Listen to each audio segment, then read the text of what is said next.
Six Flags Great Adventure, located in Jackson, New Jersey, is one of the flagship legacy Six Flags parks in the world. It provides for the New York City market, which is about an hour and a half away, and the Philadelphia market, which is an hour away. So, this park is perfectly located and has been a go to for guests since it opened in 1974 as simply Great Adventure. Many changes have occurred over the 50 years with rides leaving, coming, a company merger, etc. And I remember when I first visited the park, I felt a bit let down, but I couldn't articulate why.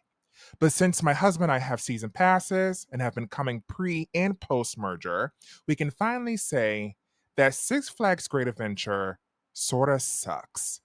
Now, I know many loyalists will hate us for saying this, but let us preface this with the fact that we hail from Ohio, a state that has world class amusement parks. Our park was Cedar Point, it was our home park. Kings Island was only a 3 hour drive away, and we also had the now defunct Geauga Lake and SeaWorld, Ohio. We were definitely spoiled growing up. Six Flags Great Adventure is nowhere near the caliber of Cedar Point or Kings Island. And it could be if it was run properly and the right decisions were made. So, I want to talk about the reasons why this park kind of sucks as of now. Number one, lack of offering. Now, Six Flags Great Adventure has 14 roller coasters. And I'll be honest that only one of them is worth traveling to the park for, and that is El Toro, which is a world class wooden roller coaster. They used to have King Ka, which used to be the tallest roller coaster in the world, but they recently tore it down with other coasters. We'll get to that point in a second. And they are debuting a new world class coaster called Balkanawa, which is debuting in 2027, which we are excited about that. But one of the things that Six Flags tends to do with their parks is take roller coasters and they clone them, meaning that they put the same coaster in each of their parks across the country. So you have the same Batman ride, the same Superman ride, and they just sprinkle them all over all their parks, and it just becomes monotonous and it becomes the same, and there's no like uniqueness to the parks, and that kind of happens in Great Adventure as well. There are also a lack of flat rides in the park. You have a Starflyer, you have a Wonder Woman, which is of a swinging frisbee, and you have the Ferris wheel. But other than that, you really don't have any thrilling flat rides, which is a huge disappointment.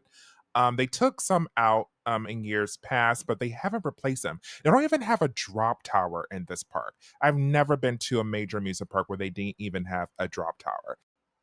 The park also lacks a true kids or family area. The two supposedly kids area that they have, if you want to call them that, are atrocious. They barely have any cohesive, like true themed areas or rides that can be for families and children. That needs a total makeover. There needs to be another roller coaster that's a people eater. Great Adventure can get very busy. And so they don't have enough rides that are full capacity or can bring a big capacity. And so those are things that they just lack, and they really need those things to really elevate this park. Number two, identity crisis. It's not a secret that Six Flags Great Adventure is not a pretty park. In addition to the weeds growing through the concrete, there's not enough like flowers or horticulture. The horticulture department is probably non-existent. I used to work for Cedar Fair, and they were very adamant about their plants and what the park looked like. Six Flags doesn't have that. Theming areas are kind of weird. Like they have the Playa de Carnaval, which is like the only true themed area. And they have one coaster, El Toro. They don't have any other rides around there that can build up its themed area. Their new Shoreline Pier area, which is their part of their boardwalk area, is pretty good. I'm so happy with what they did with that area. Pretty impressive. You can definitely tell that Cedar Fair influenced, even though they just plopped down some flat rides that were part of the now closed Six Flags America. But I digress.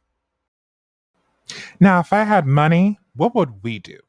First would be install a multi-launch family coaster, kind of similar to the Big Bear Mountain at Dollywood, which is in their Wildwood Grove area, or even the new Werewolf Gorge that's coming to Six Flags Fiesta, Texas. Those are great multi-launch Vekoma family coasters, and that'd be great in Six Flags Great Adventure if they can just be creative in how they would place it. I know there are some land restrictions at Great Adventure, but if they really put their minds together, they can definitely get it done. That would be great, and it can fix up that kids' family area.